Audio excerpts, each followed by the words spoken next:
Hi guys, so in this tutorial you will learn all about skin. If you want to know your proper foundation placement and concealer application in order to optimize your skin, then this tutorial is for you. Keep on watching. So this is a model's face at the moment before anything is done on her face. So you can see the redness in her skin, you can see the discoloration and hyperpigmentation on her skin. So you need to note all these things down before you start. You want to wipe her face clean before you start your skin. Remember, skin prep is different from skin, so start your skin prep by hydrating the face with a setting spray, then move in with your moisturizer and all your primers. Okay, so for this tutorial I'm making use of the Mismetics Moisture and I'm using my elf grip primer as well, just to act as a hold so that the foundation has something to grip. Then to mattify everything, I'm going in with my L'Oreal Infallible grip primer. It is mattifying, it has a mattifying finish rather, so that's what I'm using. Then I'm locking everything by spraying her face. So before locking everything with my setting spray, I'm just going to apply a lip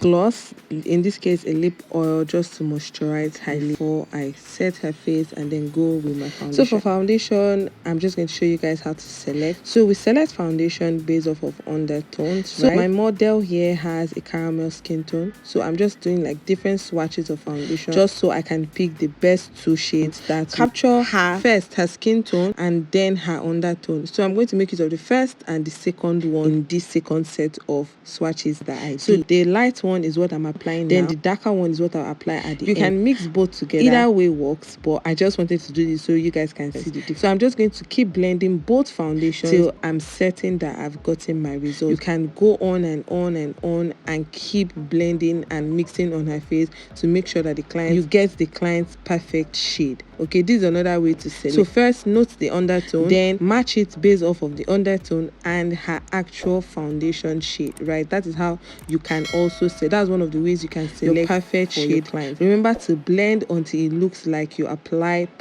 applied your powder.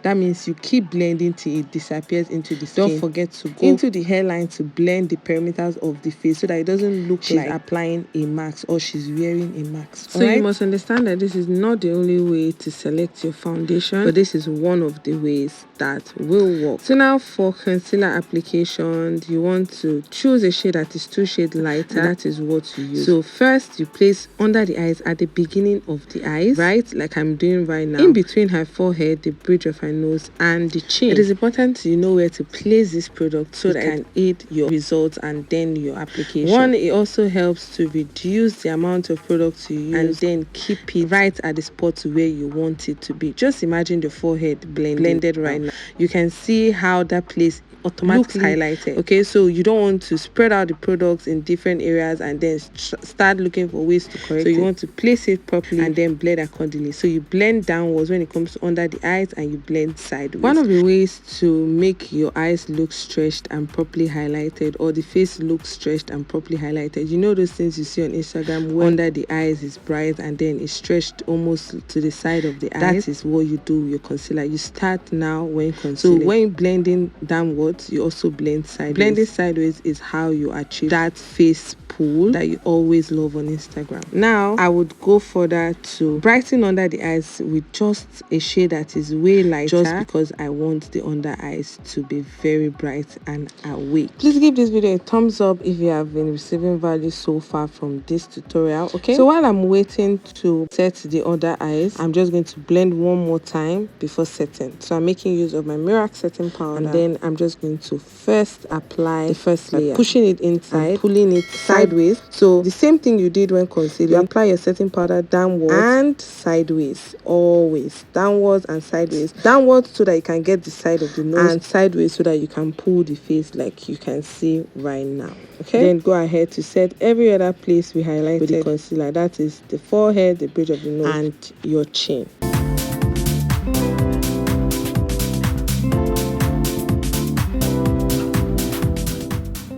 Now for powder, you're also going to consider her skin tone, and then you're going to consider her undertone as well when selecting powder. If this is your first time hearing this, please let me know in the comment section below. So you also select powders the way you select foundation, based off on her exact shade and then her undertone, just to give a balance. Okay, so for this, reflecting her undertone, I'm going to make use of my Avoc cosmetic powder. I love those powders because I love the Avoc cosmetic powders because they really consider the undertone of the black descent. They consider this so much, but then I don't use the powders alone. I just use it just to introduce back the undertone to my model or my client's face, while I go in with another shade of powder, in this case the Zaron powder, that properly matches her skin tone. Okay, that is why I'm introducing the Zaron powder before I go ahead to contour and then do every other thing. Anyways, for contour, I must say this: when you're contouring the nose, please go with one shade darker. When contouring the other side of the face, please go with 2 shades darker. Very important. For the nose, I'm making use of my Zaron powder in the shade Cocoa. It is 1 shade darker for her, while for the side of the face, I'm going to make use of my Floral powder in the shade Espresso. Then I'm also going to give a reverse contour because I want the nose to look snatched and properly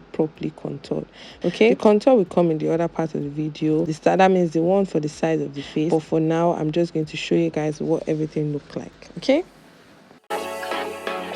if you haven't subscribed to my channel, please do so now. Just hit that subscribe button and subscribe so that you can get more valuable content like this. You don't want to miss. On this channel, I am very real and I share all the tips you need to grow as a beginner. Okay, moving on to the tutorial. Now I'm going to apply her blush, and I'm making use of this Cindy's blush palette, and I'm making use of that shade for her blush, and just want to blend it on top of your contour while giving space for your highlight whenever you want to highlight. For this tutorial, I'm not going to make use of any highlight because we have already done based off of our proper foundation and concealer placement. So you see how you can skip a lot of steps if you get everything right from the beginning, from the foundation. When I'm done with everything, I'm just going to lock it in by setting the face with my setting spray Charlotte Tilbury. So that is it for this tutorial, but don't go yet. I have other amazing tutorials on this channel. Okay, so I'll see you in the next video.